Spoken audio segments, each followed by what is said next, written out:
Ассалаумағалейкум аға, іні, бауырлар, қарындас әпкелер, баршаңызға ассалаумағалейкум. Кеш жарық. Мен сіздерден бір өтініш сұрайын дегенім, осы қазір инстаграмға да, ютубқа да, барлық жаққа салам бұл нені. Мені неғылам, сол күні көрем деген адамдар осы жаңағы король из Техаса деп жазса тикток каналыма шығады. Инстаграмнан көрем дегендер ағылшынша Измаханов Нұрлыбек деп жазсаңыздар шығады ағылшынша. Ютуб каналдан көрем дегендер айтып өтейін, жаңағы қазақша әндер мен нұр әзілдері деген ютуб каналым бар, оған да салам. Одан кейінгі екінші ютуб каналыма да салам. Ол Шымкент мал базар Нұрлыбек ТВ деп жазсаңыздар соған шығады каналдарым, ютуб каналдарым. Сол енді сіздерге айтайын дегенім, осы Шымкент қаласында Ақерке деген қарындасымыз бар. Кішкентайынан ауыратын несі бар екен. Оны қазір мен сіздерге барынша түсіндіріп айтып өтейін. Анасы неғылған екен. Мен ертең сбор ашайын деп отырмын. Сол жаққа понедельник күні Алла бұйыртса сол жерге барып, мен сіздерге былай көрсет неғылып берейін. Енді анау мен бүйтіп айтқанда ми тамырдан менингит болып ауырған екен. Бала кезінде ми тамырдан жаңағы асқазанға барып, асқазаннан жаңағы қуыққа апарған екен, жаңағы шлангыны. Оны білетіндер, білмейтіндер бар шығар, енді түсінетіндер, түсінбейтіндер. Енді өрге сбор жинауға барған кезде мен сіздерге былайынан көрсетемін да, бүйтіп айтып түсіндіре алмаймын. Енді өзінен бүйтіп көрсетемін. Қағаздар, нелердің бәрі бар екен, бәрі түгел. Соны жаңағы миға су жиналмау үшін жаңағы шланг арқылы қуықпен барып, немен барып, жаңағы зәрмен шығып кетіп тұрады екен, қуық жиналмау үшін. Соған әр 5 жылда жаңағы аппаратты ауыстырып тұру керек екен. Жаңағы кішкентай кезінде анау 2 жасар миымен сумен қалып кеткен дейді, қалыптасып дейді. Оны енді анасын айтып беру бойынша, енді Алла бұйыртса понедельник күні мен барып сбор ашамын. Алла бұйыртса күндіз барып, сол сағат 12-1 жобасындағы Алла бұйыртса сол уақытта ашам. Может 11-лерде ашам тікелей эфирді осы тикток каналдан. Жаңағы өзінің каспи несін жібереміз. Кім қанша жіберіледі, кім қанша немен көмектесе алады, соған атсалыссақ ағайындар.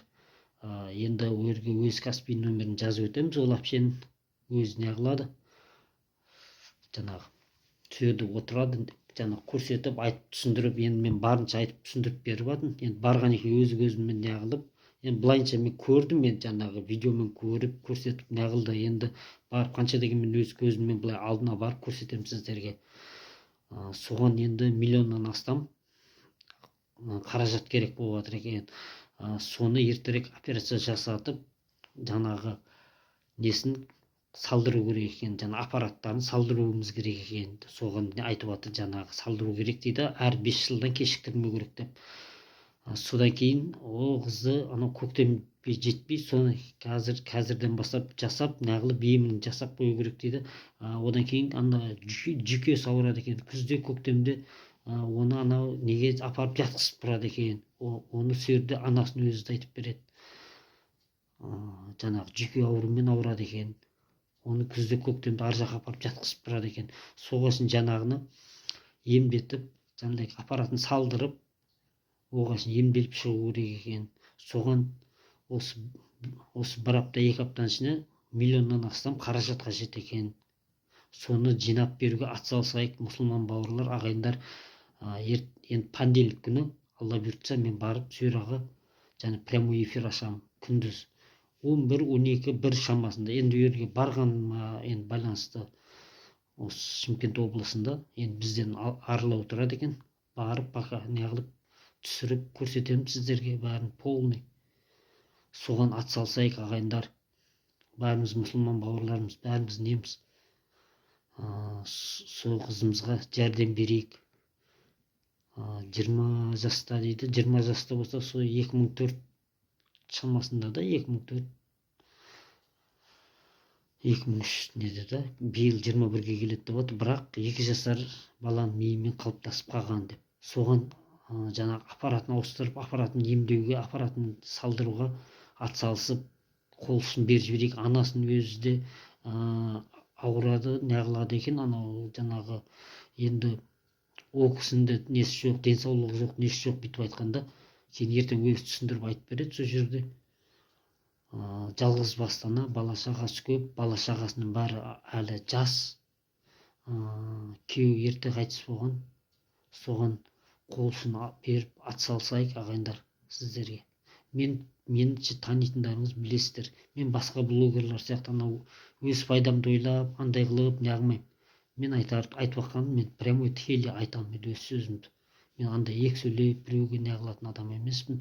Сол үшін атсалысып қол ұшын беріп жіберейік. Ол әпшенің өзі жинай алмаятын, неғыламаятын дейді. Мен айттым, қолдан келгенше енді халыққа да айтып түсіндіреміз. ютубқа да, инстаграмға да бәріне салам осы видеоны, сол жерден көріп неғылады деп. Мен айтып өтейін сіздерге тағы да бір. Понедельник күні алла бұйыртса барып соның тікелей эфиріне ашып атсалысайық, көмектесіп бәріміз ағайындар. Миллионнан астам қаражат қажет екен. Енді инстаграм Измаханов Нұрлыбек деп жазсаңыздар шығады. Жаңағы тикток каналын білмейтіндер, іздейтіндер, жаңағы король истихаса деп жазсаңыздар шығады тикток каналым. Жаңағы ютуб каналым жаңағы қазақша әндер мен нұр әзілдері деп жазсаңыздар шығады. Екінші тикток каналым Шымкент мал базары Нұрлыбек ТВ деп жазсаңыздар шығады. Сол каналдардан көріп неғылып мен прямойыма кірем деп неғылып көмектесіп қол ұшын беріп атсалысамыз деген аға бауырлар, іні қарындас, әпкелер, ағалар, жаңағы тикток каналымды сол кезде жазсаңыздар шығады. Король истихаса деп жазыңыздар шығады. Сөйтіп сол жерден тауып қол ұшын берем дегендеріңіз көмектесіп жіберсеңіздер, қол ұшын беріп ағайындар баршаңыз. Рахмет, алла разы болсын баршаңызға, сіздерге. Сол алдын ала бәріне хабарлап айтып қояйын дегенім ағайындар. Рахмет сіздерге. Алдын ала алла разы болсын, өмір жастарыңызды ұзақ қылсын. Ешкім басына ол ауруды ешкім басына салмасын, ешкім ауырмасын. Еліміз, жұртымыз аман болсын. Рахмет сіздерге, алла разы болсын баршаңызға.